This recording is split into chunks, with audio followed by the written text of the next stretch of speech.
Bien, voy a cerrar la cámara para el que tenga algún problemita de ancho de banda, no se ve afectado.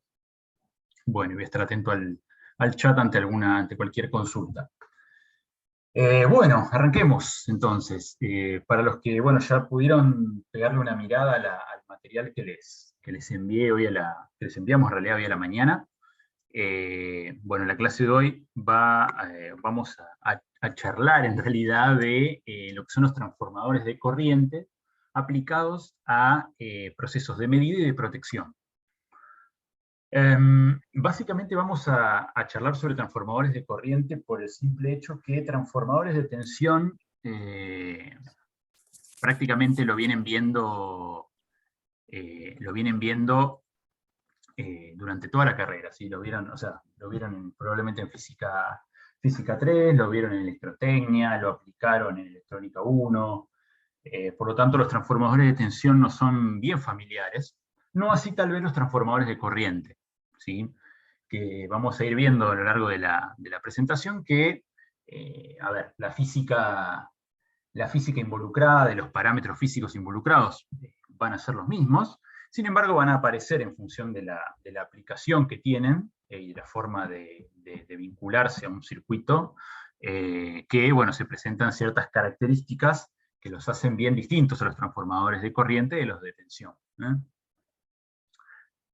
Entonces, bien, vamos a arrancar en realidad charlando un poco en forma general acerca de lo que son los transformadores de medida, que como bien se enuncia en la primera diapositiva, ¿sí? Son sistemas que funcionan como interfaz, en realidad, entre un determinado circuito, en este caso, por ejemplo, lo más común es vincularlos a diferentes líneas de tensión, por ejemplo, líneas de alta, de media, de baja tensión, y un instrumento determinado para realizar, o en realidad medir, determinados parámetros, ¿sí? que van a caracterizar el sistema de corriente alterna, por supuesto, que querramos medir.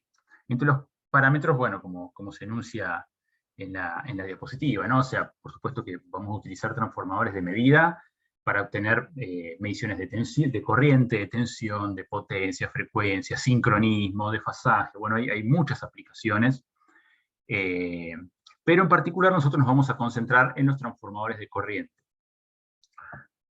Si hablamos de ventajas acerca del uso de transformadores para lo que son mediciones, bueno, hay muchas ventajas que ustedes ya conocen, como por ejemplo la de trabajar mediante la existencia de una aislación galvánica, o sea, no estar vinculados directamente a la línea, lo cual, por un lado trae aparejada un nivel extra de seguridad, ¿sí? Esto lo saben, lo han visto varias veces. Esto mismo pasa con los transformadores de tensión. Pero por otro lado, algo que sí es realmente interesante es que nos permite trabajar o obtener en realidad esos parámetros que vamos a querer medir de un determinado sistema de corriente alterna, pero en parámetros seguros, ¿sí? Y no solamente seguros, sino también normalizados. Y acá es una de las principales características que tienen estos transformadores, ya que si hablamos de transformadores de corriente, los valores de corriente nominal en el secundario están estandarizados, ¿sí? Para los transformadores de medida, y normalmente van a ser de 1 amper o de 5 amper. Esto es lo más normal, ¿sí? Estos son los valores de corriente nominal de secundario típicos. Es muy común encontrarse con transformadores, por ejemplo, nosotros en el laboratorio de mediciones tenemos transformadores de 25 amper del primario, 5 amper del secundario, o 50 amper del primario, 1 amper de secundario, ¿sí? Esas combinaciones, 500 amper, ya el tamaño del transformador, por supuesto, va aumentando, pero son valores típicos, ¿sí? Que se pueden encontrar. De la misma manera, ¿sí? Va a suceder con los transformadores de tensión. Se ve el puntero, ¿no? La manito, confírmenme porque la otra vez no se veía y yo apuntaba. Sí, se ve. Sí, profe. Buenísimo. Entonces, de la misma manera, va a suceder con los transformadores de tensión de medida, ¿sí? También van a encontrarse con, en su mayoría, valores estándares en la tensión de salida, en la tensión de secundario, me refiero a valores nominales, 100 volts, 110, 200, 220. Lo que no quiere decir es que haya una gama más amplia de valores para situaciones más de carácter particular, ¿sí? Pero estos son los valores estándar. El hecho de que tengan, fíjense que dice normalización de los instrumentos, y aparecen estos valores del secundario. Bueno, este ítem tiene que ver con el hecho de que al tener valores normalizados en el secundario, independientemente de lo que coloquemos en el primario, nos va a permitir justamente concentrar, estos instrumentos van a ir, mejor dicho, estos sistemas transformadores, los secundarios van a terminar, ya sea en algún tablero de control o alguna sala de control de mediciones. Por lo tanto, todos los instrumentos, si hablamos de transformadores de corriente, vamos a estar hablando de amperímetros o batímetros, van a estar vinculados a secundarios que van a tener siempre estos valores de corriente nominal, o si hablamos de voltímetros o batímetros también, asociados a estos valores de tensión. Por lo tanto, eso nos permite estandarizar justamente los rangos de medida de los instrumentos que vayamos a instalar en la sala de control o la sala de medición. Sin embargo, hay un parámetro interesante, que es algo que hasta ahora no nos era familiar, al menos salvo que alguien haya hecho algún trabajo particular, pero no nos era familiar el hecho de aplicar estos transformadores para medición. Y como les dije antes, el vínculo, o sea, el objetivo del que tiene el transformador de medida es justamente funcionar como interfaz entre, por ejemplo, la línea de tensión y el instrumento a medir. Y esto es una ventaja porque, por un lado, evita que el instrumento en sí tenga que estar vinculado directamente a la línea de alta tensión, lo cual, alta, media, baja, pero son valores, digamos, principalmente los de alta y media, son valores que presentan cierto riesgo y ciertas complicaciones a la hora de ser medidos si uno los quisiera medir directamente, lo que generaría la necesidad, en primera instancia, de que el instrumento tenga un nivel de aislación suficiente para que el operario, bueno, no corra riesgos innecesarios, y lo cual termina resultando, si hablamos de características constructivas, en elevados niveles de dificultad para fijar o para trabajar con parámetros metrológicos, o lograr en realidad parámetros metrológicos como la precisión y la exactitud suficientes, ¿sí? O instrumentos de bajo valor de clase. Por lo tanto, la aplicación de un transformador de medida justamente facilita, relaja las condiciones de diseño de los instrumentos de medición que van a ir vinculados a él. Pero sin embargo, como el transformador de medida está funcionando, o sea, forma parte del sistema de medición, tiene que tener una característica, ¿sí?, que ya la venimos nombrando, que es la precisión. ¿Sí? Imagínense que de nada sirve tener un instrumento, por ejemplo, un amperímetro clase 0,5, cuando el transformador de corriente que estoy usando para conectarlo me genera errores superiores a la cota de error que me presenta el instrumento. Básicamente estaría desperdiciando el instrumento, ¿sí? Estaría desperdiciando las características del instrumento. ¿Por qué? Porque ahora el sistema de medición incluye el comportamiento del transformador. Y como vamos a ver un poco más adelante, nos vamos a dar cuenta de que los transformadores de medida, y también los de protección, se caracterizan a partir del nivel de error que presentan.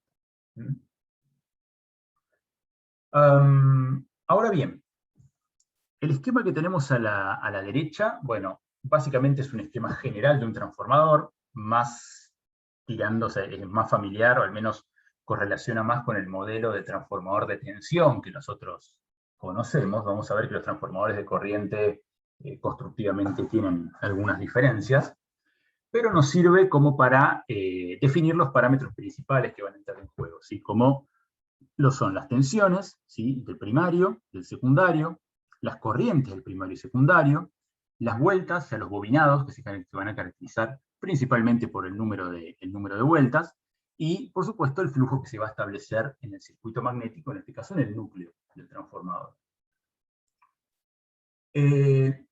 Pero sin embargo, hasta ahora, nosotros cuando trabajamos con un transformador siempre hacemos referencia a uno de los parámetros principales que caracteriza este tipo de sistema, que es la relación de transformación. Y siempre hablamos de una única relación de transformación, la cual la expresamos a través del cociente de las tensiones, el cociente inverso de las corrientes, el cociente entre las relaciones, entre el número de espiras. Bueno, Eso es cierto, esas igualdades, esa relación de transformación unificada, así queremos llamarlo, del transformador, es verdadera cuando el transformador es ideal, ¿sí? En la realidad, vamos a ver que el sistema, principalmente el núcleo, tiene un comportamiento claramente no lineal, lo cual no quiere decir que, como en todos sistemas, se presenten entornos de trabajo donde lo podemos considerar lineal. Pero el hecho de considerar un núcleo real permite identificar de mínima 3 relaciones de transformación diferentes, ¿sí? Que son las que se muestran a continuación. Por un lado tenemos la relación de espiras, ¿sí? Bajo la nomenclatura K sub B. Fíjense que la relación de espiras, por supuesto, va a ser un valor constante y va a depender del proceso de fabricación, y se define la relación de espiras para un transformador de tensión como el cociente entre la cantidad de espiras N1 del primario sobre N2 del bobinado secundario. Para un transformador de corriente, la relación de espiras se invierte, ¿sí? y se define como N2 sobre N1, con la particularidad, y esto lo vamos a ver más adelante, de que normalmente, ¿sí? Normalmente, y esto quiero decir que esto sucede en la mayoría de los casos, pero pueden darse situaciones en las que no, normalmente el bobinado primario en un transformador de corriente está constituido básicamente por una única espira. Ahora después vamos a ver por qué digo esto. Por lo tanto, normalmente N1 en un transformador de corriente es igual a 1. ¿Sí? Y N2, no, N2 ya tiene un número determinado de vueltas, por ende, básicamente la relación de espiras en un transformador de corriente va a ser prácticamente N2, salvo diseños particulares que permiten modificar ese valor. En segunda instancia tenemos la relación nominal, lo que se conoce como relación nominal, ¿sí? La relación nominal, de vuelta, es una relación constante, es un valor constante, perdón, es un valor que va a aparecer, es el valor que aparece de relación de transformación que aparece en la chapa de los transformadores, tanto de tensión como de corriente, y se lo expresa como el cociente, ¿sí? entre la tensión o corriente nominal en el primario, dividido la tensión o corriente nominal secundaria en función de si estamos hablando de un transformador de tensión o un transformador de corriente. Cuando hagan el laboratorio, o sea, tenemos un laboratorio asociado a la caracterización de transformadores de corriente de medida, específicamente de medida, vamos a trabajar un poco con los datos que nos entrega la chapa del transformador, y vamos a ver que, por ejemplo, nos va a indicar que el transformador tiene una relación de 25 amperes, 5 amperes. Esta característica nos está dando 3 valores importantes. Por un lado nos da el valor de la corriente primaria nominal, en segunda instancia nos da el valor de la corriente secundaria nominal, y por último nos está dando ese 25 sobre 5, o sea, 5, nos está dando el valor de la relación de transformación nominal. Básicamente esta relación está definida por el punto de trabajo, o sea, por el punto exacto de trabajo para el cual el fabricante desarrolla, ¿sí? Desarrolla el transformador. Lo que no quiere decir, es, evidentemente, imagínense que tenemos un transformador de 500 amperes, 5 amperes. Bueno, es muy poco probable que el transformador justo se encuentre trabajando en ese punto de corriente. ¿Por qué? Y imagínense que yo lo estoy utilizando para medir la corriente de consumo de una determinada línea de alimentación. Bueno, que justo el consumo esté exactamente en 500 amperes, y bueno, eso es poco, digamos, puede ser que esté cerca, pero no siempre va a estar en ese valor. Por lo tanto, la relación de transformación nominal no siempre se va a cumplir. Y por ese motivo aparece una tercera definición, una tercera relación de transformación, que es la última que tenemos en la diapositiva, que se conoce como relación efectiva de transformación, que simplemente se expresa con la letra K. En este caso, fíjense que se la define como el cociente de los módulos, ¿sí? De los fasores, digamos. Si estamos hablando de un sistema lineal, vamos a considerar que la señal de corriente o tensión de entrada en el primario es una señal senoidal. Por lo tanto, si el sistema es lineal, la tensión o corriente en el secundario también lo va a hacer. Por lo tanto, podemos expresarla a través de un fasor que tiene su respectivo módulo, Entonces, el cociente de esos módulos van a definir lo que se conoce como relación efectiva, ¿sí? Que justamente o sea, en algún entorno de trabajo va a ser similar a K sub n, pero no necesariamente, porque el transformador inherentemente se va a comportar de manera diferente ante diferentes valores de tensión, de tensión o corriente de trabajo, ¿sí? Por lo tanto, esta relación efectiva es una relación basada en características de funcionamiento, por lo tanto, es una condición variable, ¿sí? Es una relación de transformación que posiblemente varíe en función del punto de operación. Estas relaciones que aparecen, aspecto que antes tal vez no lo teníamos en cuenta, porque uno consideraba directamente, en su modelo más sencillo, consideraba que el transformador quedaba representado por una única relación de transformación, nos van a permitir, vamos a ver ahora en breve, que nos van a permitir caracterizar los niveles de precisión, ¿sí?, del transformador, a partir de, en parte, las diferencias que aparecen entre estos valores, ¿sí?, debido a la condición de funcionamiento, por supuesto. Bueno, esto les es realmente conocido, seguramente, les va a generar un poco de nostalgia, tal vez, recuerdos, que es el circuito equivalente del transformador. Fíjense que, bueno, no podemos hablar de transformadores sin pasar, aunque sea unos minutos, por el circuito equivalente. Por ahora no estamos haciendo referencia, si bien yo les dije que íbamos a concentrarnos en transformadores de corriente, por ahora estamos hablando de forma general, ¿sí? O sea, no estamos particularizando ni transformadores de tensión o corriente, sino que este sería el circuito equivalente para un sistema transformador que puede ser tanto de tensión como de corriente. Ustedes ya lo conocen, este circuito lo han calculado de sobra en máquinas eléctricas, en electrotecnia seguramente también. Saben que los parámetros asociados al primario, ¿sí?, es el bobinado primario, o el devanado primario, queda caracterizado a partir de un valor resistivo, en este caso R1, que viene a representar justamente el valor de resistencia que presenta el bobinado primario.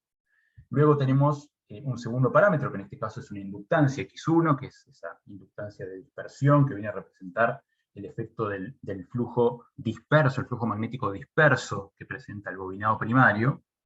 Ustedes saben que ese flujo disperso es el flujo que no se concatena por el núcleo, sino que las líneas de campo se terminan cerrando por el aire, por lo tanto también se lo conoce como flujo no útil, ¿sí?, porque no entra en juego directamente en el núcleo, ¿sí?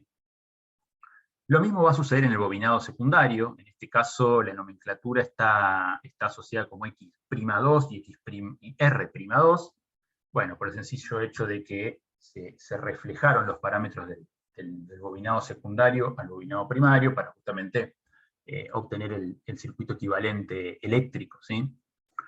Nuevamente, la resistencia R'2 está asociada a la resistencia del bobinado secundario, y el inductor X'2 al flujo disperso en el secundario. Si todo esto ya lo conocen, es familiar.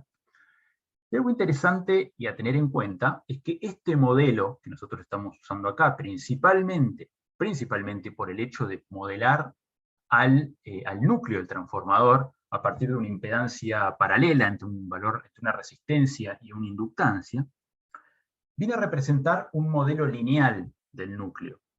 ¿Qué quiero decir con el modelo lineal del núcleo? O sea, el núcleo principalmente va a estar caracterizado por las características que presente como camino magnético.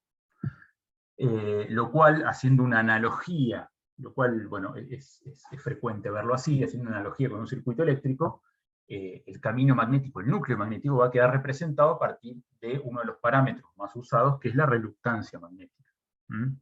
Recuerdan que la reluctancia la podemos calcular como la longitud del camino magnético, en este caso sería la longitud que tiene el núcleo, dividido la sección que presenta, multiplicada por la permeabilidad magnética, ¿sí?, la letra que se suele expresar por la letra mu. Evidentemente, si estamos considerando un núcleo lineal, lo que estamos haciendo referencia a que la reluctancia es constante, ¿sí?, no cambia en función de los parámetros de funcionamiento, o extrapolando, o en realidad yéndonos un poco más adentro del modelo, estamos diciendo que la permeabilidad magnética del núcleo es constante. Lo cual en la realidad no es realmente cierto, y lo vamos a ver un poco más adelante, pero vamos a ver que en realidad el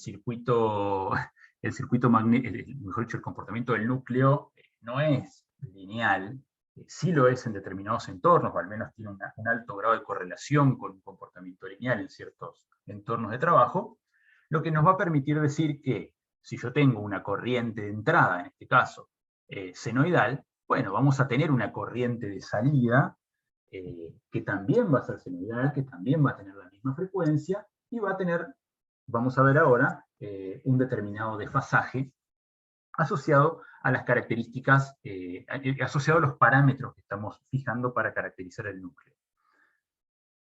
Fíjense que el núcleo, esto también probablemente ya les es realmente conocido, está caracterizado por una componente resistiva pura, que viene a representar el efecto de las corrientes inducidas o las pérdidas por calor asociadas a las conocidas corrientes de Foucault. También les es conocido que constructivamente la laminación del núcleo y la aislación de cada una de esas láminas permite justamente incrementar este valor de resistencia, por lo tanto las pérdidas, o sea, las corrientes que se van a inducir van a ser menores. Ese efecto no se puede eliminar por completo, pero sí se puede minimizar para obtener transformadores, o en realidad núcleos, de un alto grado de calidad. Y por otro lado tenemos, bueno, la inductancia X sub m, que es la inductancia magnetizante, que básicamente viene a representar, más que la inductancia, es interesante representarlo a través de la corriente magnetizante, que es uno de los parámetros que aparece en la curva de magnetización de los materiales asociados al núcleo, eso lo vamos a ver después. Y básicamente lo que nos va a decir es qué corriente se tendría que establecer como mínimo en el bobinado primario para que se establezca en el núcleo un flujo adecuado para que el transformador funcione y se genere el efecto transformador. Si esto es estableciendo un núcleo variable en el tiempo, poder inducir una tensión, una fuerza electromotriz en el bobinado secundario, y así justamente poder generar la transmisión de energía entre un lado y otro. Esto, lo que acabo de decir, probablemente les es completamente conocido y en algunos casos hasta aburrido porque ya lo han visto en varios lados, pero ahora viene tal vez lo novedoso. Y es que nos vamos a ir del circuito equivalente del transformador en general para ir al circuito equivalente del transformador de corriente. Y ustedes me van a decir, es lo mismo que me está mostrando acá, porque básicamente tiene las mismas características. La respuesta es sí y no a la vez, ¿sí? Estamos como Schrödinger. Básicamente, la diferencia principal que tiene el transformador de corriente es la siguiente. Cuando nosotros hablamos de un transformador de tensión, nosotros lo que estamos haciendo, un transformador de tensión de medida, por ejemplo, lo que estamos haciendo es, o lo vamos a utilizar, para medir la diferencia potencial eléctrico entre, por ejemplo, si hablamos de un sistema trifásico, bueno, la diferencia de potencial eléctrico entre fases o entre fase y neutro, si es que existiera un neutro. Por lo tanto, vamos a conectar el bobinado primario del transformador de medida de tensión en paralelo a los puntos que nosotros queremos medir. ¿Sí? Esto es una medición de tensión, o sea, nos vamos a poner en paralelo. En cambio, en un transformador de corriente, si extrapolan un poco lo que acabo de decir, nos vamos a conectar en serie, porque lo que vamos a hacer es justamente eso, vincular el transformador para obtener una medición de corriente. Ya no me importa la tensión, lo que me importa es la corriente I1 y, por supuesto, la corriente I2 que se va a establecer en el bobinado secundario cuando circule una corriente I1. Esto constructivamente trae una diferencia que es abismal con el transformador de tensión, lo cual los convierte en dispositivos completamente distintos, que es lo que se muestra, fíjense, en el esquemático inferior de la diapositiva. Fíjense cómo es constructivamente el transformador de corriente. Tenemos una barra pasante, y fíjense que nos dice línea o circuito. ¿Qué quiere decir esto?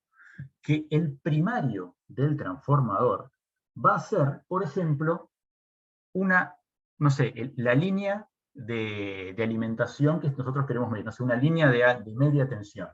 Bueno, el transformador lo que vamos a hacer es, se va a poner el núcleo, ¿sí?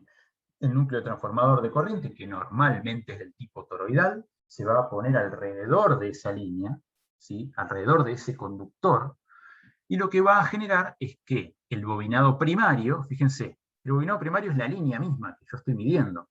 Después, luego tengo un núcleo, y finalmente sí tengo un bobinado secundario, que está normalmente arrollado con varias vueltas, un devanado que tiene varias vueltas, arrollado alrededor del núcleo. Por lo tanto, la aplicación del transformador de corriente, o sea, el objetivo que tiene el transformador de medida de corriente, permite identificar lo siguiente y concluir lo siguiente, que R1 y X1 están impuestos por la línea. O sea, el componente transformador, el fabricante de transformadores de corriente, a diferencia del fabricante de transformadores de tensión, se despreocupa del bobinado primario. ¿Por qué? Porque no hay control sobre eso. El bobinado primario es la línea. Si yo tengo una línea que mide 25 kilómetros, bueno, el bobinado primario es un único conductor que tiene 25 kilómetros de distancia. Por lo tanto, esas características de línea me van a definir a R1 y a X1. ¿Sí? Yo no tengo control sobre eso. Sin embargo, sí tengo control sobre, por supuesto, el núcleo y el bobinado secundario. Fíjense que por la disposición que se coloca, que tiene el bobinado secundario, el flujo disperso en el secundario es muy bajo, suele ser despreciable en algunos análisis. Sí, y por otro lado, R1 y X1, bueno, tienen un valor grande, ¿sí? Imagínense que R1 es la resistencia total de una línea que puede tener varios kilómetros. Pero no me interesa ¿por qué? Porque no me interesa a mí la tensión, sino que me está interesando la corriente, ¿sí? Y la corriente I1 no depende de R1 y de X1, sino que depende del consumo que tenga esa línea, ¿sí? No sé si estoy conectado a una fábrica, bueno, va a depender si estoy en pleno trabajo o si estoy un domingo a la noche donde no está funcionando nada, salvo, no sé, la iluminación y algunas máquinas nada más. Entonces no me interesa la tensión, sí me interesa la corriente. Por ese motivo, el transformador de corriente no tiene, o sea, el transformador de corriente en sí como dispositivo no tiene un bobinado primario, sino que es, básicamente el primario es la línea a la cual queremos medirle la corriente. Eso por un lado. ¿Se entiende lo que acabo de decir? Profe, una pregunta media tonta tal vez. No hay preguntas tontas, preguntas ¿Cómo, tranquilas. cómo logras que la línea pase por entre medio del núcleo magnético? Bueno, no es una pregunta tonta esa que acabo de hacer. De hecho, esperaba que alguien preguntara eso. Hay diferentes formas. Lo vamos a ver por ahí casi sobre el final de la clase, donde veamos unas imágenes ya reales, pero en algunos casos el núcleo se abre, está partido, ¿sí? Entonces se pasa el núcleo por la línea y se cierra, ¿sí? Entonces se cierra con unos tornillos, unos ajustes, entonces el núcleo directamente se cierra como si fuera una abrazadera sobre sobre la línea. Otra alternativa, que también se ve mucho, es que el transformador directamente tiene una barra pasante, así como está, y tanto P1 como P2 son conexiones. Entonces uno puede venir, viene con la línea, se conecta ahí, se conecta a P1, y con P2 continúa la línea hasta donde tenga que llegar, ¿sí? Son diferentes formas de diseño, pero básicamente esas son las más utilizadas, ¿sí? O de núcleo partido, o sea, que permite abrirse y cerrarse alrededor de la línea, o bien a través de una barra pasante ya establecida, donde uno básicamente tiene dos borneras de conexión, y ahí se vincula en serie. Es una buena observación, una buena pregunta. Buenísimo, gracias. Fíjense ahora lo que tenemos acá. Otra consulta antes de seguir. Sí. ¿Siempre pasa el cable o se le puede hacer un rulo, digamos? ¿Se le puede dar una vuelta por afuera del toroide? Se le puede hacer una vuelta. En algunos casos se le suele hacer una vuelta directamente, haciendo que N1 sea igual a 2 en lugar de 1, o bien en algunos transformadores directamente vienen con dos barras pasantes, lo cual permite justamente vincularlas y generar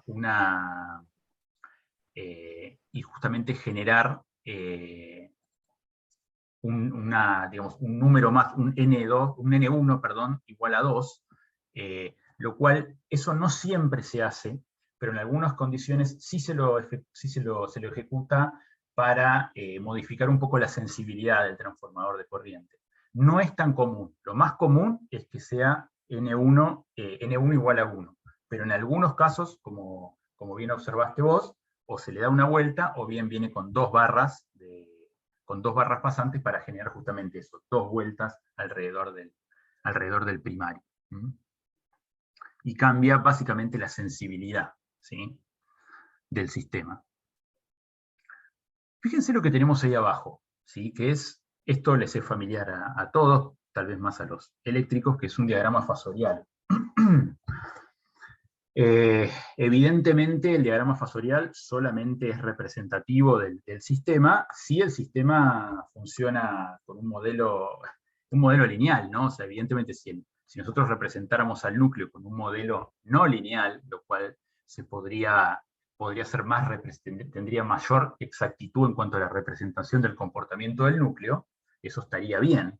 Sin embargo, generaría complicaciones importantes a la hora de analizar el comportamiento del transistor, iba a decir, del transformador. Básicamente, en la realidad, por más que I1, ¿sí?, si hablamos tanto de transformadores de corriente como de tensión, si I1 o U1 son senoidales puras, las características no lineales del núcleo van a generar distorsiones en las señales del secundario, por lo tanto, no van a ser senoidales puras, ¿sí?, porque es un sistema no lineal, por lo tanto va a tener cierta distorsión armónica, y por lo tanto el modelo, digamos, la representación fasorial no sería del todo correcta. Sin embargo, considerando que los núcleos con los materiales que se utilizan hoy en día, que los vamos a ver ahora, se generan núcleos realmente de buena calidad, logrando transformadores de medida con un muy alto nivel de precisión. La constitución, mejor dicho, la representación del transformador a partir de su modelo lineal es una buena estimación, al menos en el régimen estacionario, ¿sí? Y acá tengan cuidado con algo, porque yo me refiero a régimen estacionario, pero ustedes me pueden decir, ¿por qué estacionario si las señales que están en juego varían con el tiempo, ¿no? Vamos a hacer referencia a los regímenes estacionarios cuando hablemos de que ya tenemos constituida una señal senoidal en la entrada y una señal senoidal en la salida. Hay toda una teoría en paralelo a lo que nosotros vamos a ver, es una teoría que por supuesto excede el alcance de la materia, pero no deja de ser muy interesante, que es el análisis del comportamiento de los transformadores en regímenes transitorios. ¿Sí? Esto es, por ejemplo, cuando de golpe aparece una falla, o cuando de golpe se cae la línea, cuando de golpe aparece un cortocircuito, cuando ni bien se pone en funcionamiento el sistema. Bueno, todos esos comportamientos transitorios tienen un modelo extremadamente más complejo que el que estamos viendo nosotros ahora, por supuesto que es altamente no lineal, lo cual, bueno, genera que todo el proceso sea bastante más complicado, pero no por eso deja de ser muy interesante. Si alguien tiene interés en leer un poco de eso, le puedo acercar material. Pero vamos a lo que nos interesa a nosotros, que es el modelo lineal. Y fíjense que gracias a eso nosotros podemos establecer un diagrama fasorial del comportamiento del transformador. Fíjense que en el diagrama fasorial no tengo nada acerca de las características del bobinado primario. ¿Sí? No hay nada asociado ni a R1 ni a X1. Y esto está bien, y esto tiene sentido, por el hecho de que el bobinado primario, como ya les dije, no tengo control, yo no puedo, el fabricante no se concentra en el bobinado primario. El bobinado primario es lo que es, ¿sí? Por eso es que el comportamiento del transformador se lo asocia desde la corriente primaria hacia el secundario. Y fíjense que, bueno, evidentemente tenemos una corriente, o sea, el flujo que se establece en el núcleo, tenemos la FEM que se va a inducir en el bobinado secundario, tenemos la corriente primaria, ¿sí? Tenemos la corriente secundaria, fíjense que todos los parámetros secundarios están identificados con un apóstrofe. Esto tiene que ver con que, bueno, como dijimos antes, ¿no? O sea, estamos reflejando todas las características del secundario al primario. Acá por ahí habría que ver si es lo mejor, porque en realidad, o sea, es básicamente lo mismo, pero tal vez sería más eficiente reflejar el primario al secundario que viceversa, ya que el secundario es realmente lo que nos interesa, ¿no? Pero bueno, en la bibliografía lo van a encontrar de las dos formas. Básicamente, fíjense que tenemos una diferencia entre la tensión entre la FEM inducida en el bobinado y la tensión de salida. ¿Sí? Esta FEM va a aparecer acá, entre estos dos nodos, mientras que la tensión de salida va a aparecer justamente aplicada a la carga. Evidentemente tenemos esta impedancia del bobinado secundario, lo que va a generar que haya una diferencia de magnitud y una diferencia de ángulo entre estos dos potenciales, ¿sí? En realidad entre esta fuerza electromotriz y este potencial eléctrico. Pero lo interesante, más allá de que esto sucede, y esto lo han visto probablemente ya en el transformador de tensión también, lo interesante aparece en las corrientes. Fíjense que si el núcleo del transformador fuera el ideal, la corriente R y la corriente I sub M, esto quiere decir la corriente I sub 0, sería 0. ¿Esto qué quiere decir? Que el transformador no tiene pérdidas por efecto Joule y que no necesita un determinado nivel de corriente primaria para establecer el flujo en el secundario. O sea, básicamente estaríamos creando energía, pero eso básicamente tendería a ser un núcleo ideal. Y fíjense qué pasa si el núcleo es ideal. I0 vale 0. Por lo tanto, I1 sería coincidente con I2'. Sin embargo, cuando uno analiza el comportamiento mejor dicho, el diagrama fasorial, se encuentra con que, bueno, claramente esto no es así. ¿Por qué? Y porque el núcleo tiene sus pérdidas, el núcleo tiene sus valores mínimos de funcionamiento, caracterizados a partir de una impedancia, como ya dijimos, paralelo entre una resistencia y una inductancia, impedancia que tiene una determinada magnitud y una determinada fase característica, ¿sí? Lo que va a generar justamente, si hacemos Kirchhoff acá en este nodo, que la corriente del primario sea igual a la suma de la corriente I'2 con I0. Este comportamiento, y es a lo que quiero llegar, es a lo que dice acá, a lo que concluye la diapositiva, este comportamiento del núcleo genera un error, una diferencia no deseada, por supuesto, entre la corriente primaria y la corriente secundaria reflejada al primario.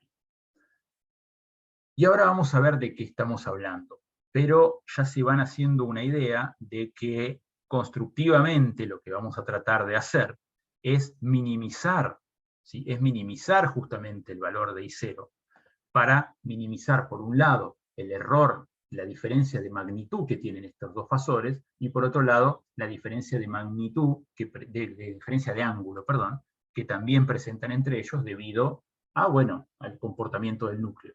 ¿Sí? Básicamente a eso.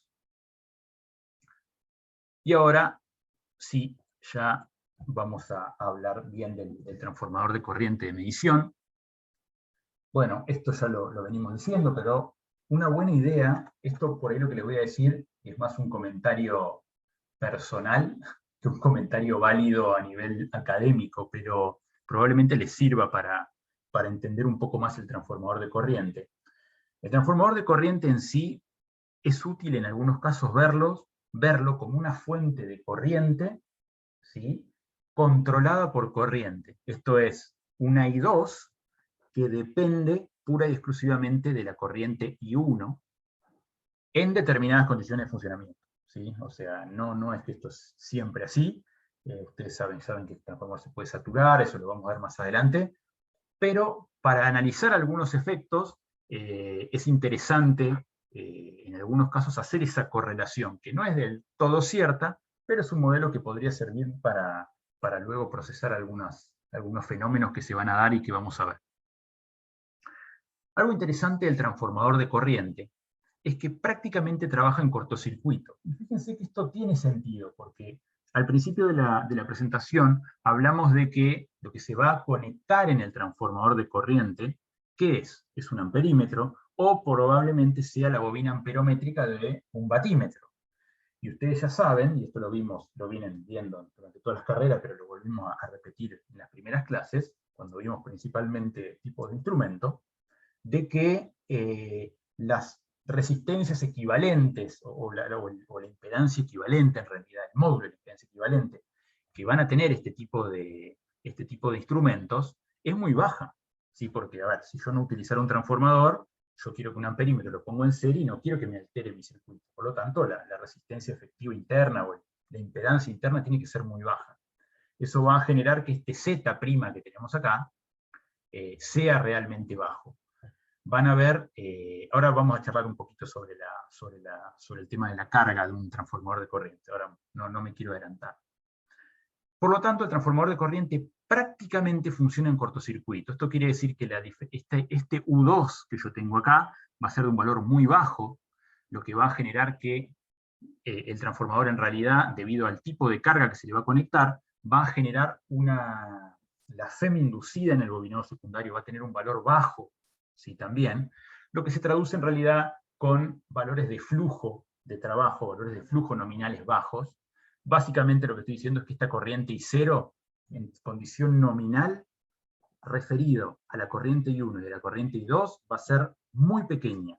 No despreciable del todo, porque vamos a ver que vamos a caracterizar ese efecto a partir de unos niveles de error que ahora vamos a analizar. Pero, si hablamos de valores normales, por ejemplo, en un transformador que es de 25 amperes en el primario, 5 amperes en el secundario, vamos a estar hablando de valores de corriente magnetizante, de corriente I0, cercanos a los 40 miliamperes. Fíjense que tenemos 2 órdenes de magnitud al menos, 2/3 órdenes de magnitud. Por lo tanto, bueno, esos valores vienen son resultado del hecho de que el transformador va a funcionar con cargas de un nivel muy bajo. Normalmente las cargas nominales serían los módulos de las impedancias, ya sea de los bobinados amperométricos o de un amperímetro, y van a estar por debajo del ohm. Si vamos a estar hablando de 0,2 ohms, 0,3 ohms, podemos llegar a estar cerca del ohm dependiendo del instrumento. ¿Sí? Y habiendo comentado, esto es una nota por ahí un poco de color, ¿no? Fíjense lo que tenemos acá. Esto no es más que justamente el diagrama fasorial que vimos antes, pero concentrándonos solamente en las corrientes. Y evidentemente lo que vamos a tratar de, como ya les dije antes, o sea, el transformador de medida, en este caso de corriente, forma parte del sistema de medición. Por lo tanto, es necesario, cuando uno hable de algo, de algún bloque, de algún sistema que forma parte de un sistema de medición, de medida, la primera pregunta que tienen que hacerse es, che, ¿qué error tiene esto? ¿Qué nivel de error tiene? Y en este caso, el error asociado al transformador de medida de corriente va a estar representado por 2 componentes. En primera instancia, vamos a tener lo que se conoce como error de ángulo, que básicamente es la diferencia de ángulo entre I2', entre el fasor I2' y el fasor I1. Es este beta que tenemos acá. Por las características normales, ¿sí?, que presentan los núcleos, el valor de beta es chico, ¿sí?, es pequeño. Normalmente se lo suele expresar, no se lo suele expresar en grados, sino que se lo suele expresar en minutos o centiradianes. ¿Sí?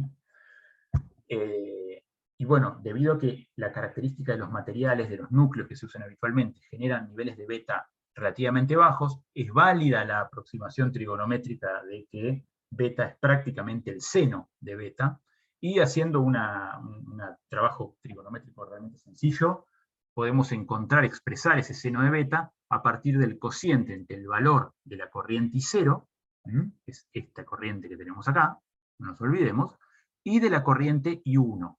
Y además, a partir del seno entre la diferencia de los ángulos Φ0, ¿sí?, y Φ2.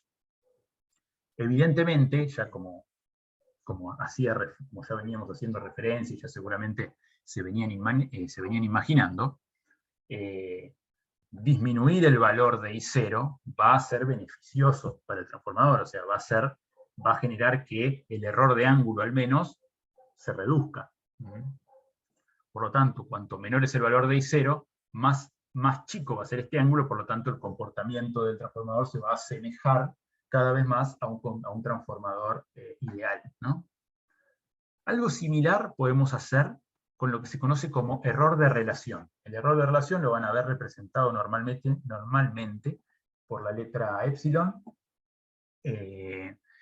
y fíjense que se define básicamente como el error, en este caso el error entre la corriente primaria, o mejor dicho, el error o la diferencia que va a aparecer entre lo que es la relación de transformación nominal y lo que es la relación de transformación efectiva. ¿Sí? Entonces yo les dije que la nominal está definida para un determinado punto de trabajo, mientras que la efectiva es la que se da cuando uno compara en determinados valores, en determinados puntos de funcionamiento, que no necesariamente son el nominal. Bueno, es la relación que aparece en ese momento, ¿sí? Por lo tanto es variable. Bueno, este error es tal vez un poquito más difícil de deducir. Las deducciones están en los libros y no en la bibliografía, o sea, me parece que es interesante que la miren, si no la entienden o hay algún paso que no les cierra, la podemos chequear, pero básicamente depende justamente de la diferencia de las relaciones de transformación, y nuevamente depende del cociente entre la corriente I0 y la corriente I1, y por supuesto en este caso del coseno entre la diferencia de los ángulos. Nuevamente esta representación matemática del error de relación vuelve a hacer hincapié, como era de esperarse, en que reducir el valor de I0, bueno, evidentemente va a reducir los niveles de error. Por lo tanto, vamos a ver que uno de los objetivos principales a la hora de tener en cuenta parámetros constructivos, justamente va a ser va a ser tratar de implementar núcleos, ¿sí? Circuitos magnéticos, con el menor valor de I0 posible. Para justamente esto, ¿no? Lograr que los errores de ángulo y de relación sean lo más chicos posible. Ahora bien, esto que yo les estoy mostrando acá pasa algo similar a lo que pasaba cuando vimos tipos de instrumentos, ¿sí? O sea, hay un modelo físico, a partir del modelo físico se pueden hacer hipótesis simplificativas que permiten a partir de trigonometría y relaciones físicas obtener los niveles de error, pero para el usuario todas estas relaciones son transparentes, por supuesto. Imagínense que si tienen que calcular esto cada vez que tienen que usar un transformador de medida sería un fastidio. Y nuevamente, gracias a la gente que se dedica a la caracterización y a la estandarización, van a ver que en las normas, una de ellas es la norma IRAM, se establecen, se caracterizan estos niveles de error a partir de la clase del transformador. Al igual que por ahí ya se lo venían imaginando, pero como es parte del circuito, de medición, el transformador de medida tiene que tener una clase, ¿sí? Que va a caracterizar el nivel de error que va a presentar. Las clases normales, ¿sí? Los índices de clase normales que van a encontrarse son 0,2, 0,25, 0,5, 1, y hay una clase más que es la clase 3, que tiene, yo no la puse acá porque básicamente tiene poca información, hay pocos requisitos sobre la clase 3, pero bueno, esto es básicamente un resumen, ¿no? Algo a tener en cuenta es lo siguiente, hay que hacer un parate en la clase 0,25. ¿Por qué? Porque depende en función del sistema de normas que se esté trabajando, o en realidad el sistema de normas en el que se haya construido el transformador de medida de corriente, la clase 0,25 a veces es reemplazada por la clase 0,3. ¿Sí? Solamente tengan en cuenta eso, ¿sí? Que a veces van a haber 0,25 y a veces va a estar la clase 0,3 que acá no aparece. Y bueno, fíjense que, como era de esperarse, cada clase tiene un valor de error de relación característico expresado en %, y un valor de error de ángulo, en este caso expresado en minutos, también lo van a ver expresado en centirradianes en algunas tablas. Pero lo que es interesante es que fíjense que no hay un único valor, sino que los valores de error, los niveles de error, se dan en función del valor de la corriente primaria que esté circulando, justamente si uno la compara en porcentaje con el valor de la corriente primaria nominal. Por regla, o sea, regla me refiero, por norma, la corriente mínima para la cual el fabricante me asegura que el transformador de medida va a trabajar es justamente un 10% de la corriente nominal primaria. ¿Sí? Por debajo de eso, probablemente el transformador funcione, pero ya no hay trazabilidad asociada a los niveles de error, ni de relación, ni de ángulo, para un transformador de medida. Fíjense que a medida que vamos aumentando, llegamos a la corriente nominal. Evidentemente, como era de esperarse, un clase 0,2 a valores nominales presenta un error de relación de 0,2%, 0,25 lo mismo, 0,5 y 1. Y ahora vamos a hacer un razonamiento, que es el siguiente.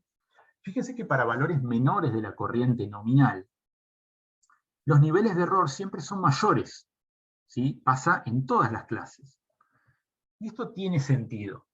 Tiene sentido por lo siguiente. Porque a partir del 10% de la corriente nominal, el fabricante ya me asegura que por el núcleo, se va a establecer el valor de corriente I0 necesario para que el núcleo funcione.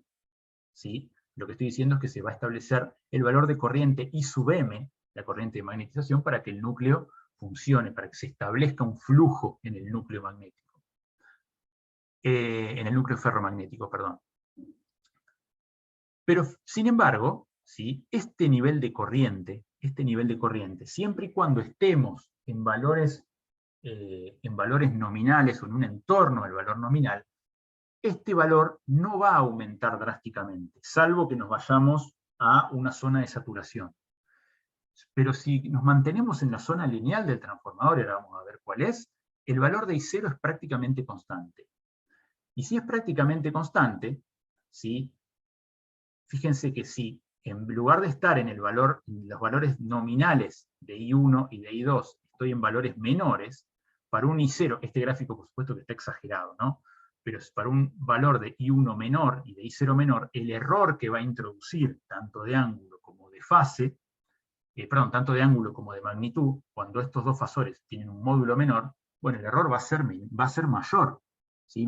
Fíjense que si yo lo hago más pequeño, bueno, este I0 va a generar que el error de ángulo aumente y el error de magnitud también va a aumentar. Por esa razón es que los valores, si nos trabajamos por debajo de las corrientes nominales, hay que tener en cuenta de que el nivel de error aumenta. ¿Sí? Tanto de magnitud como, o de relación, cuando digo magnitud de relación es lo mismo, como de fase o ángulo. Bien, eso por un lado. Por otro lado, fíjense que hay algo importante, y es el hecho de que las características de clase de cada tipo, fíjense que se mantienen, son las mismas, para valores que son el 120% o 1.2 de la corriente nominal. Y esto es una característica que por norma el fabricante debe asegurar. ¿Sí? Los transformadores de corriente de medición tienen que, por norma, garantizar las condiciones de clase hasta un 120% de la corriente nominal. ¿Sí? Esto es una condición que se tiene que cumplir por el hecho de no tener que estar, no estar limitados solamente a la corriente nominal. ¿Sí? No estar solamente limitados a ese punto, sino que podemos irnos, la corriente por el primario puede aumentar un poco, de hecho un poco es un 20% más, y el fabricante tiene que garantizarme que el transformador no se me va a saturar, el núcleo no se me va a saturar, y que además de eso se van a garantizar los niveles de error de relación y los niveles de error de ángulo. Esto es una característica por norma. ¿Sí?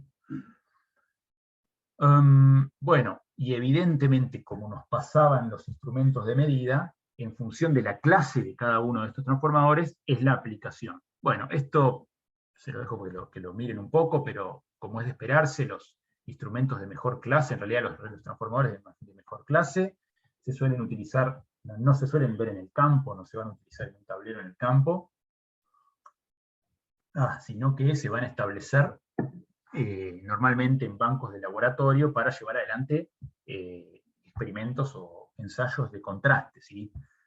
Al igual que ustedes hicieron con el voltímetro en el laboratorio 1, bueno, hay ensayos específicos para realizar contrastes de transformadores, porque evidentemente, si el transformador es clase 1, yo tengo que garantizar esa clase. Bueno, ¿y cómo lo garantizo? Bueno, evidentemente, haciendo contrastes de manera periódica en función de la aplicación que uno vaya a realizar. Entonces, para realizar esos contrastes necesito un sistema patrón, en este caso un transformador de medida patrón. Bueno, en este caso se utilizan los transformadores clase 0.2, 0.25, 0.3. Y en el otro extremo tenemos los clase 3, que son los de peor precisión, que solamente se establecen para control, ¿sí? No tienen grandes requisitos ni asociados al error de relación ni asociados al error de ángulo. Sí tienen algunos valores máximos, pero bueno, la calidad de estos sistemas por supuesto que es menor.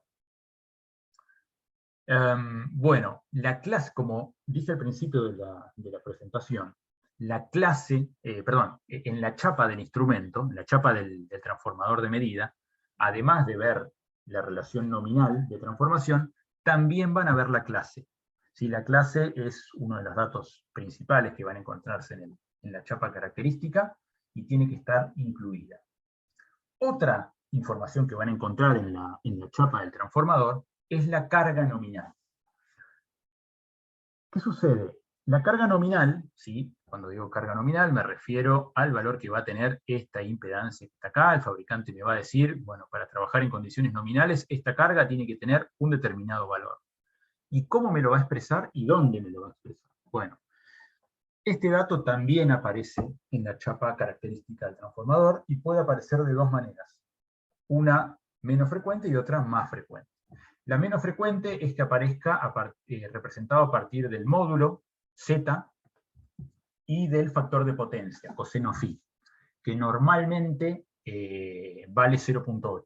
¿Sí? Normalmente lo que se busca es que la carga de un transformador de corriente, o sea, fíjense que estamos poniendo bobinas, ¿sí? Bobinas amperométricas como carga del secundario del transformador, por lo tanto vamos a tener cargas inductivas con un determinado valor de Z, que como ya les dije antes, este valor de Z va a ser bajo, estamos hablando de frecuentemente valores por debajo del ohm, y coseno phi elevado, ¿sí? Cerca de 0.8. Esa es la forma por ahí es la menos frecuente en la que aparece esta información. La más frecuente es que aparezca representada a partir de lo que se conoce como prestación del transformador. La prestación del transformador es nada más que la potencia aparente, ¿sí? No es nada más que eso, es la potencia aparente expresada en volt ampere. Esto sí, esto es casi seguro que lo van a ver en cualquier transformador, y fíjense que a partir de la potencia aparente, que la pueden definir como la impedancia nominal multiplicado por el cuadrado de la corriente en el secundario nominal, bueno, como ese lo conocen porque se los da la chapa del transformador, y I2 nominal también la conocen porque también está en la chapa del transformador, es ese valor que les digo que vale 5 amperes o 1 amper. Bueno, a partir de estas relaciones se puede calcular, ¿sí? la impedancia nominal del transformador. Bueno, acá quería llegar. ¿Sí? Esto fue un poco nota de color, lo que acabamos de ver, un poco como para salir de las demostraciones. Pero recordemos las fuentes de error, ¿sí? No nos olvidemos de esto porque es un parámetro muy importante en estos sistemas.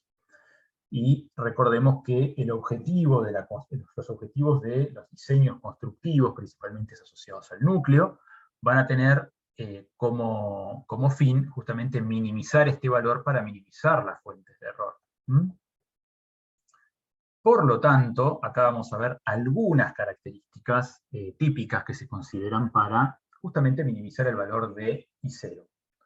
La primera ya la nombramos al principio y ustedes ya la conocen, que es justamente minimizar la componente de pérdida asociada a pérdidas por efecto Joule o por corrientes de Foucault. Por lo tanto, como dice acá el último ítem, ¿no? O sea, vamos a trabajar con un núcleo laminado y aislados entre sí estas láminas, ¿no? Para aumentar ese valor resistivo y generar que estas corrientes sean menores. Pero por otro lado, es importante lo siguiente. Fíjense que además de reducir las corrientes de Foucault, vamos a tratar de reducir la corriente magnetizante del núcleo. ¿Qué quiere decir reducir la corriente magnetizante? Bueno, significa que yo lo que voy a tratar de buscar es un núcleo que funcione con un nivel de inducción magnética menor, ¿Sí? ¿Se acuerdan que la inducción magnética era, era una magnitud que representaba, cuyo valor representaba cuánta corriente, a partir de qué nivel de corriente en el primario tengo que establecer para que se establezca el flujo necesario? Bueno, lo que se va a buscar es que los núcleos funcionen con bajo nivel de inducción. Trabajar con bajos niveles de inducción, básicamente, ¿sí? Básicamente quiere decir que el camino magnético que representa el núcleo del transformador tenga el menor valor de reluctancia posible. ¿Sí? La reluctancia magnética tiene que ser del valor lo más chico posible. Esto se logra como, bueno, hay 3 grados de libertad que uno puede considerar. Si se acuerdan, dijimos que la reluctancia magnética era igual al cociente entre la longitud del camino magnético dividido la permeabilidad magnética mu multiplicada por la sección, por el área del núcleo. Por lo tanto, como es evidente, lo que se va a tratar de hacer es generar caminos, o sea, núcleos cuyo perímetro, digamos, sea cuyo camino que establezcan sea lo más corto posible. Por otro lado, trabajar con secciones lo más grandes posibles, siempre y cuando sean constructivamente prácticas. Y por otro lado, que es donde más ímpetu se pone, donde más ha evolucionado la tecnología asociada a transformadores, es en establecer el núcleo con materiales cuya permeabilidad magnética sea lo más alta posible. Y acá, dentro de los materiales más utilizados a la hora de constituir núcleos de transformadores de medida, normalmente cuando le presentan el transformador, siempre hablan transformador con núcleo de hierro. Bueno, tal vez porque el hierro es como el material ferromagnético por naturaleza, ¿no? Será el primero que se nos viene a la mente. Sin embargo, en la práctica, principalmente en lo que son transformadores de medida, rara vez se encuentra hierro solamente, sino que se aplican, obviamente, diferentes aleaciones, principalmente de hierro y níquel, ¿sí? En diferentes proporciones. Van a encontrarse con hay mucho desarrollo acerca de tecnología de materiales asociada a núcleos ferromagnéticos. Dentro de las más utilizadas, estos son materiales comerciales, ¿sí? Que lo pueden comprar incluso acá en Argentina, lo cual ya es mucho decir. Van a tener, bueno, el Permaloy, ¿sí? Y el Hipernic.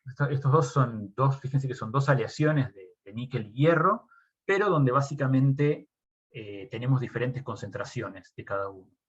En el Hipernic tenemos normalmente, si no me equivoco, tenemos un 50% de níquel y 50% de hierro, y en lo que es el Permaloy tenemos un 78% de níquel y un 22%, si no me equivoco, de hierro. Y después tenemos el mu metal, por ejemplo, que también es un material bastante utilizado, que ya es una aleación un poco más compleja, que además de níquel y hierro incorpora cobre y molibdeno. Bueno, estas tecnologías, estos materiales presentan altos niveles de permeabilidad, lo que terminan generando valores de corriente y cero realmente bajos, y lo que resulta justamente en transformadores de medición de un muy buen valor de precisión, ¿sí? De una alta precisión, un valor de clase bajo, ¿sí? Niveles de errores, tanto de relación como de ángulo, realmente bajos. Bueno, ¿cómo venimos hasta ahora? ¿Se va entendiendo? No pretendo que lo entiendan completamente todo desde ahora, o sea, bueno, si lo hacen mejor, pero van a ver que en la bibliografía, incluso en la bibliografía sugerida, el tema transformadores es un tema extremadamente amplio, ¿sí? Esto es para que ustedes, bueno, puedan romper un poco el hielo, puedan poner un poco los cimientos de a dónde estamos apuntando nosotros en la materia. Van a ver que la teoría de que puedan llegar a leer en la bibliografía son temas que hay toneladas de libros asociados a transformadores. Van a ver que hay análisis realmente complejos, pero nosotros estamos ahora, el objetivo de la clase es justamente hacer un recorrido superficial sobre varios aspectos importantes, pero para que ustedes a posteriori puedan caer en la bibliografía, por supuesto, no nos podemos escapar de eso, y bueno, justamente por comodidad y condiciones de tiempo, y porque la clase sea realizable, y ustedes no se terminen de súper aburrir, no estamos haciendo todos los desarrollos teóricos que justifican lo que estoy diciendo, ¿no? Así que, bueno, como lo mismo pasó con los otros temas, les recomiendo y les pido que lean y que, como bien vienen haciendo, consulten a través ya sea del foro de la PEDCO, que lo están usando bastante y eso está buenísimo, o bien a partir del chat que tenemos, ¿no?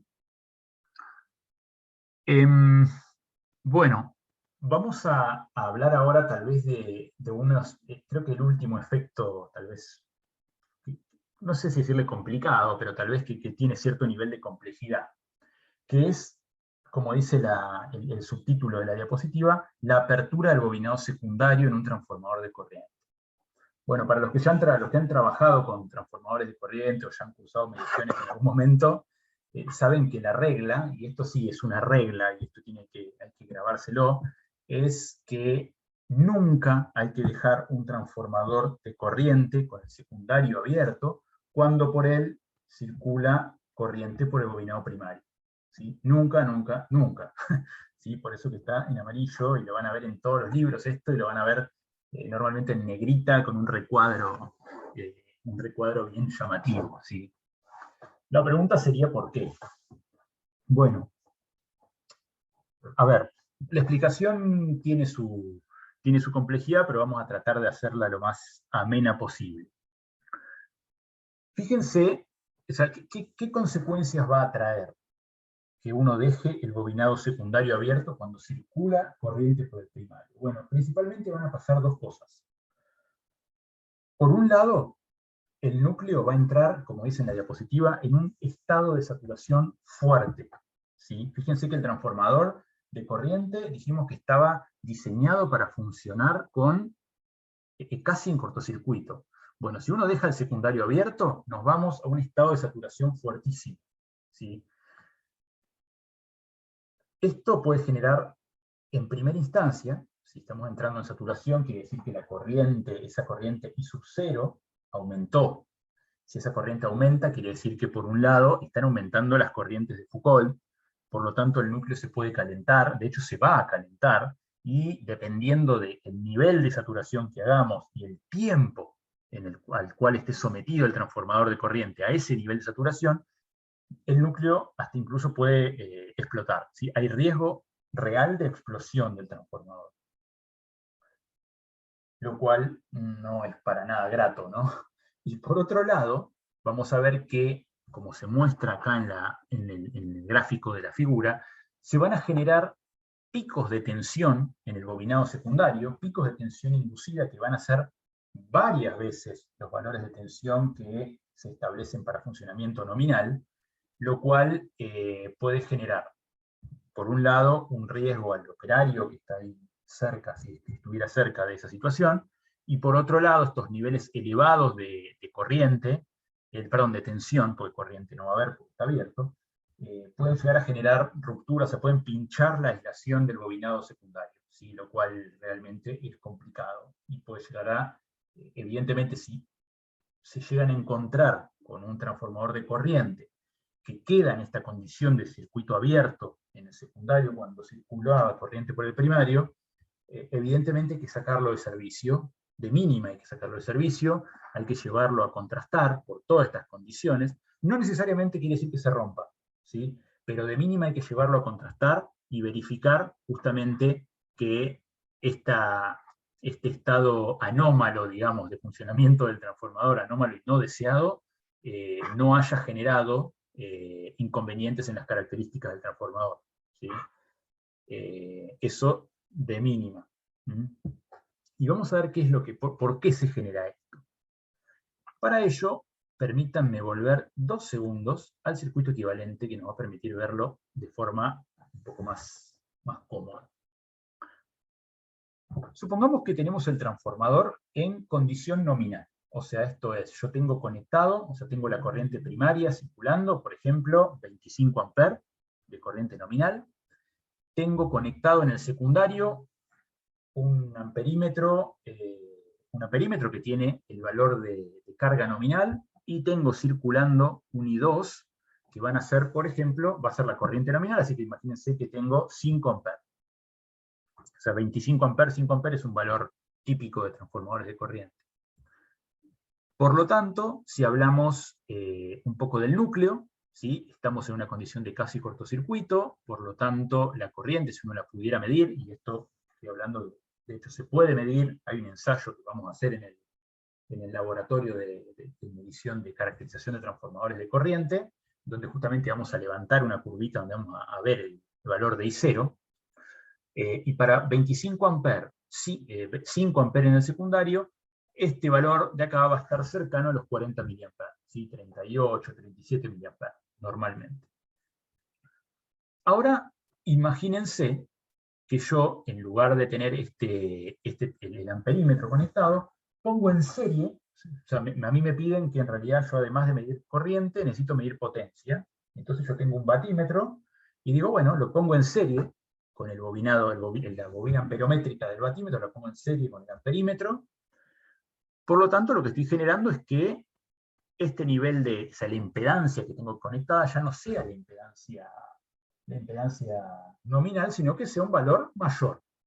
Pero un valor mayor, ¿qué va a generar un valor mayor? Supongamos que en vez de estar en 0,2 ohm, ahora estoy en 1 ohm. ¿Sí? Entonces fíjense que el valor de corriente primaria no cambió porque está impuesto por la línea, ¿sí? Por el consumo de la línea. El valor de corriente secundaria, siempre que el transformador no entre en saturación, tampoco va a variar. ¿Por qué? Y porque depende de la relación de transformación y de la corriente primaria. Por lo tanto, por eso yo les decía que en ciertas condiciones es bueno imaginarse al transformador como, de corriente como una fuente de corriente controlada por corriente. Para interpretar este tipo de fenómenos. Al menos a mí me es útil, ¿sí? Entonces, fíjense que si aumentó Z, pero no aumentó I2, lo que va a aumentar va a ser U2. ¿Sí? Porque, bueno, evidentemente, aumenté Z, tengo la misma corriente, va a aumentar la caída de tensión. Un aumento en esta caída de tensión, lo que va a generar es un aumento en la tensión inducida, o sea, en la tensión que se establece en el circuito equivalente del núcleo, ¿sí? En este valor de E2 que nosotros venimos manejando. Y fíjense qué pasa si ese valor de E2 aumenta. Fíjense que el valor de I0 aumenta. No me queda otra, ¿sí? No me queda otra que el valor de I0 aumente. Entonces, van a aumentar los valores de IR y van a aumentar los valores de IM. Ahora vamos a un caso crítico, ¿sí? Habiendo visto eso, habiendo visto ese pequeño efecto que se genera al aumentar levemente la impedancia conectada, vamos a ver ahora qué pasa cuando desconecto la impedancia del secundario con circulación de corriente en el primario.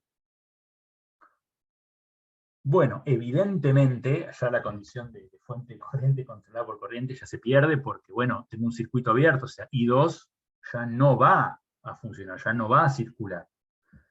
Y fíjense que toda la corriente I1, si seguimos este esquema de modelo lineal del transformador, toda la corriente I1 se va a convertir en corriente I0. ¿Sí? Y fíjense, vamos a ponerle números a esto. Si estamos trabajando con una corriente I1 de 25 amperes, la corriente I0 pasa de estar en el orden de los 40 mA a valer 25 amperes, o sea, aumentó 3 órdenes de magnitud prácticamente. Bueno, fíjense que lo que va a suceder es que claramente las corrientes, o sea, la corriente IR, o sea, las pérdidas por efecto Joule van a aumentar. Esto es lo que demuestra que el núcleo se va a calentar en primera instancia. En segunda instancia, la corriente IM también va a aumentar. Y si la corriente magnetizante aumenta, lo que estamos haciendo es nos estamos yendo de la zona lineal del transformador y entramos en la saturación, ¿sí? En la famosa curva de magnetización del transformador que nos indica la saturación. ¿Esto qué quiere decir? Que ya no se puede establecer más flujo en el núcleo. ¿Sí? Y fíjense que genera esa saturación, esa fuerte saturación. Vámonos de vuelta al gráfico. En el caso de que el bobinado secundario esté abierto, esta corriente I1 que tenemos acá, que por ejemplo puede ser de 25 amperes, ¿sí? De 25 amperes pico, como valor nominal de funcionamiento, fíjense que esa corriente puede llegar a ser, ahora va a ser el valor de la corriente I0, ¿sí? Entonces, si la corriente I0 en condiciones nominales era de 40 amperes, y yo ahora la estoy elevando a 25 amperes, evidentemente, ni bien esta corriente cruce por cero, tanto hacia arriba como hacia abajo, o sea, en el ciclo positivo o negativo, el núcleo se va a saturar enseguida, ¿sí? Porque la corriente I0 aumenta mucho en poco tiempo. Entonces, si uno pudiera graficar el flujo, superponer el comportamiento temporal del flujo en estos gráficos, vería lo siguiente. Ustedes se acuerdan seguramente de física 3, probablemente, o en electrotecnia también, había un modelo físico que nosotros llamábamos erróneamente ley de Ohm magnética, en realidad el nombre oficial es ley de Hopkinson, que básicamente nos muestra, es una relación que dice que la fuerza magnetomotriz es igual a la reluctancia por el flujo, ¿sí? Y por otro lado, también, esto también lo vieron, creo que ya probablemente en física 3, el hecho de que justamente la fuerza magnetomotriz que se establece en un bobinado con un determinado número de vueltas es igual al número n de vueltas multiplicado por la corriente. Entonces, evidentemente, utilizando la ley de Hopkins, utilizando la fuerza magnetomotriz que se establece en un inductor con una determinada cantidad de vueltas, aparece una relación directa entre el flujo y la corriente, ¿sí? Por lo tanto, lo que quiero ir con este razonamiento es el hecho de que si uno pudiera graficar el flujo trataría de seguir a la corriente I1, pero ¿qué pasa? No lo puede seguir porque el núcleo se satura inmediatamente. Por lo tanto, prácticamente en todo el semiciclo positivo y en todo el semiciclo negativo, el flujo tendría un valor constante. El núcleo estaría prácticamente saturado durante todo el semiciclo. Para un lado, ¿sí? Por un lado, digamos, considerémoslo para el lado de la corriente positiva, y por otro lado, para el lado de la corriente negativa. ¿Y qué genera que el flujo sea constante? Bueno, si se acuerdan de la ley de Faraday, ¿sí? La ley de Faraday, ¿qué nos decía? ¿Qué nos mostraba? Bueno, que la Fm inducida es igual a que, o es proporcional a menos la derivada del flujo respecto del tiempo. Por lo tanto, si el flujo es constante, ¿sí? Si el flujo es constante, la derivada del flujo es cero. Por ese motivo es que prácticamente, fíjense que E2 vale cero prácticamente para todo el semiciclo de la corriente, salvo en los cruces por cero. ¿Por qué en los cruces por cero la Fm inducida en el secundario es diferente de cero y tiene estos picos? Bueno, porque justamente, si volvemos otra vez a la ley de Faraday, lo que vamos a ver es que el núcleo, en el único momento donde no está saturado, va a ser en los cruces por cero de la corriente, que son cambios de corriente, son cambios muy rápidos de corriente en un intervalo de tiempo, o sea, son cambios bruscos de corriente en un intervalo de tiempo pequeño. Esto es lo mismo que decir que el flujo en el núcleo va a cambiar mucho en poco tiempo. Por lo tanto, la derivada va a tener un valor elevado, y eso es lo que explica, eso es lo que justifica la aparición de estos picos de tensión en el secundario. Evidentemente, fíjense que para pendientes negativas, ¿sí? Para pendientes negativas tenemos picos positivos, y para pendientes positivas tenemos picos negativos. Bueno, esto se justifica por el hecho de que hay una relación inversa, o sea, tenemos un menos, ¿sí? En la relación entre la Fm inducida y la variación del flujo. Por ese motivo es el sentido de estos picos.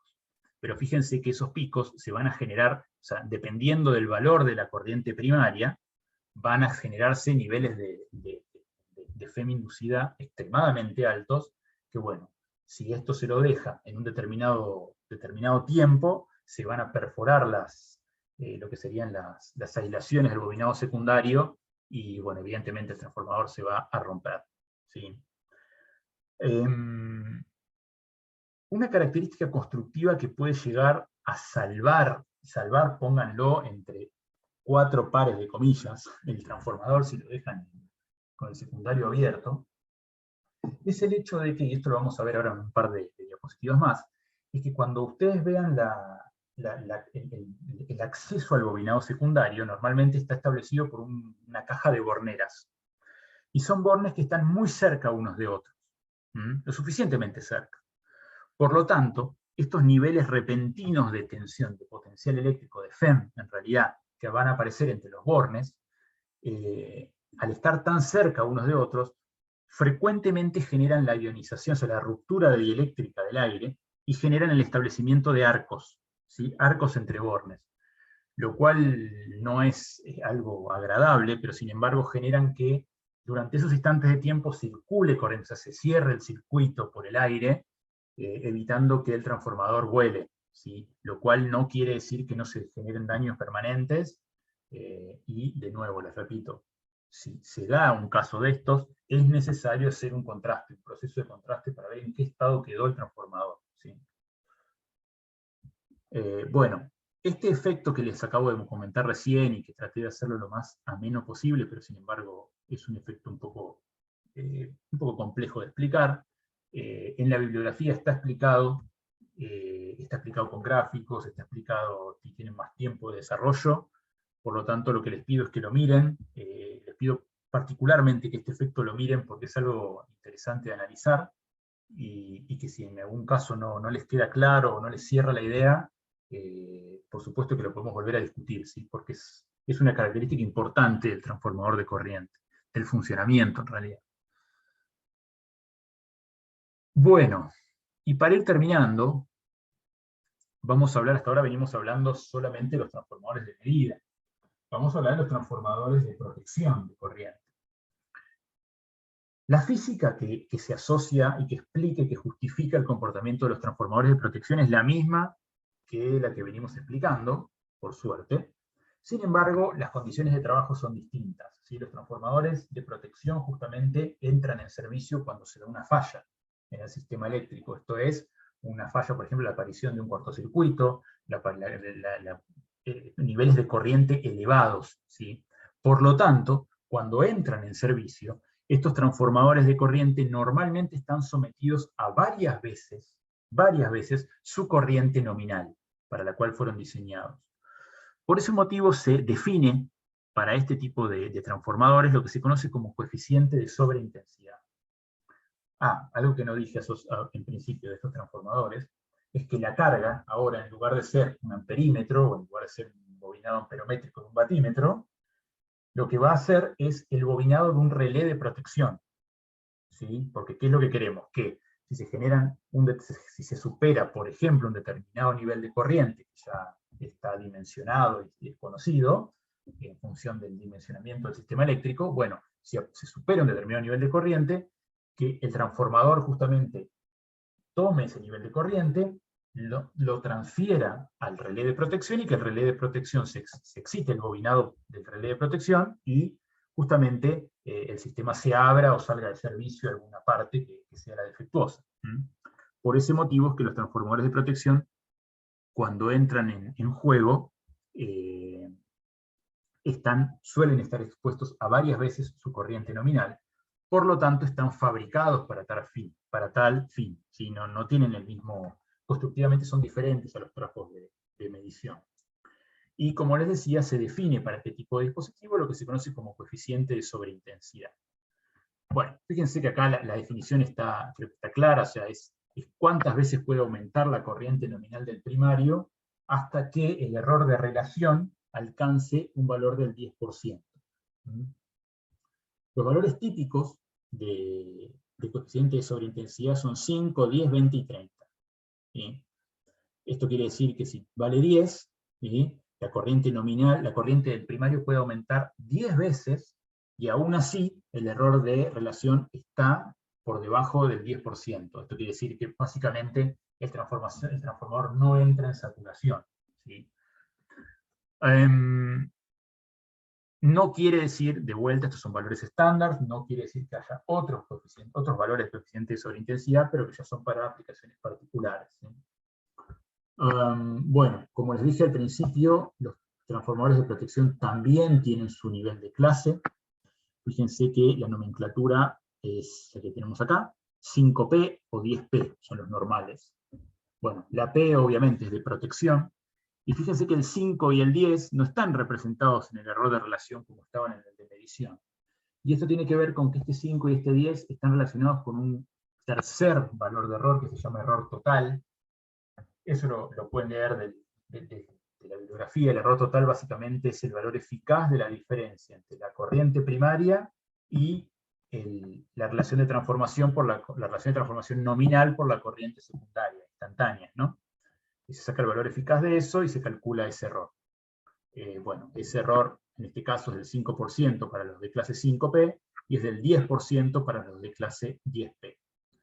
La nomenclatura, además, suele expresarse como el valor de la clase, la P de protección, seguida del número del coeficiente de sobreintensidad. O sea, normalmente en la chapa van a encontrarse con que es un transformador de protección que puede ser 5P10.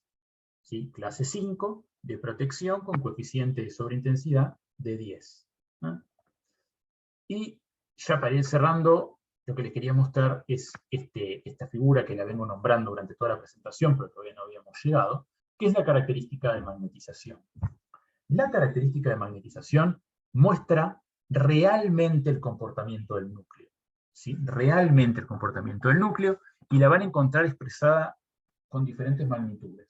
Las típicas es que en el eje X aparezca la corriente magnetizante en amper o miliamper, y en el eje Y la tensión, la FEM inducida en el secundario, normalmente expresada en volts o milivolts.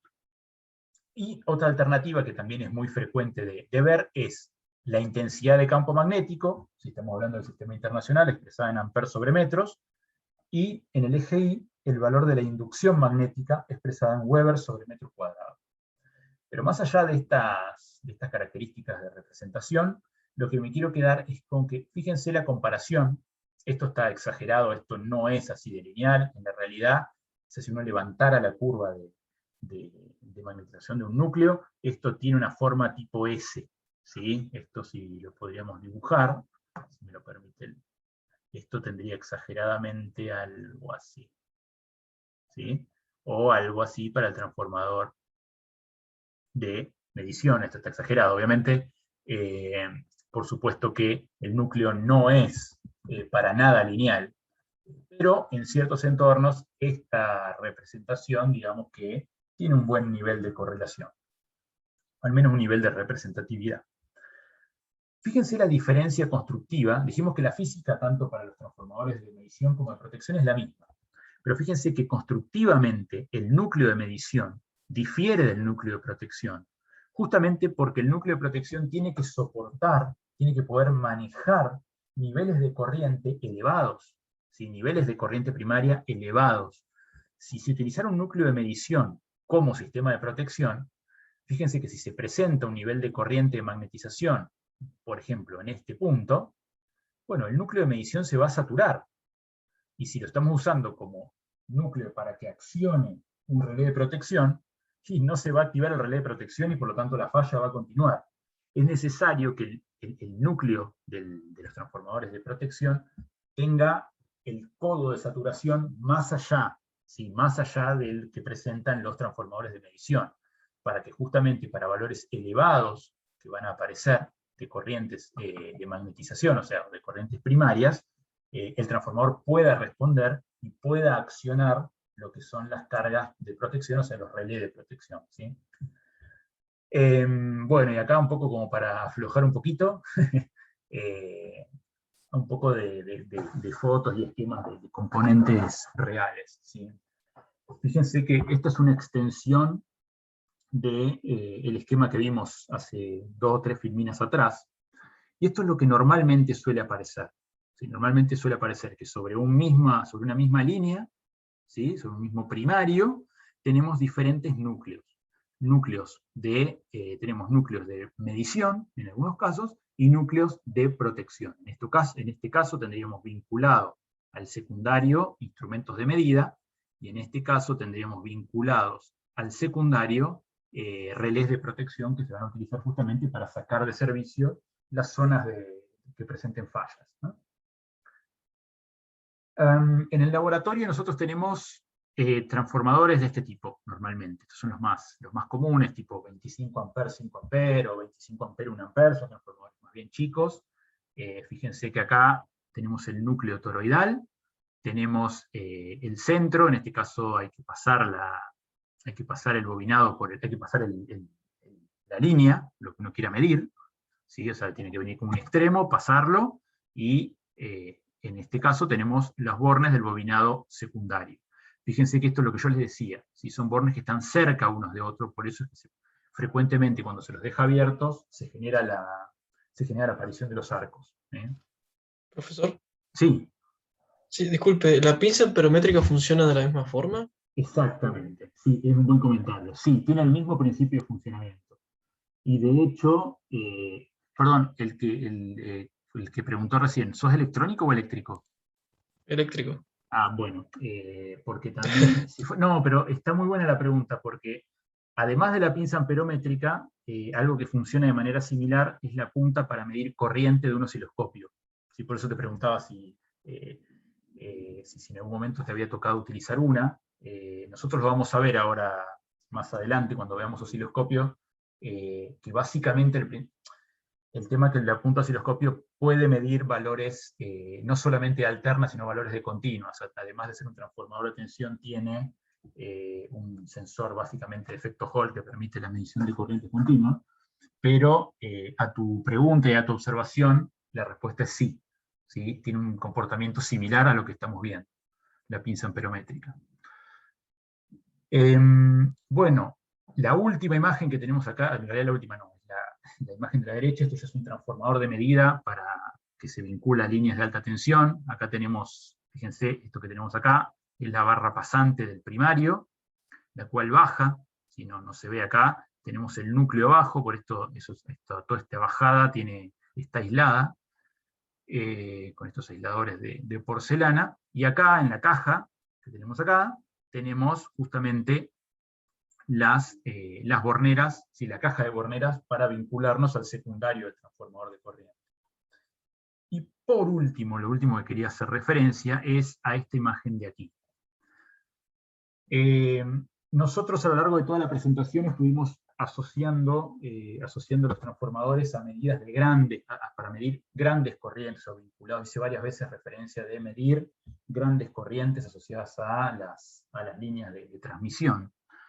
Esto no siempre es así. Esta es una buena acotación la que hizo su compañero recién acerca de la pinza amperométrica.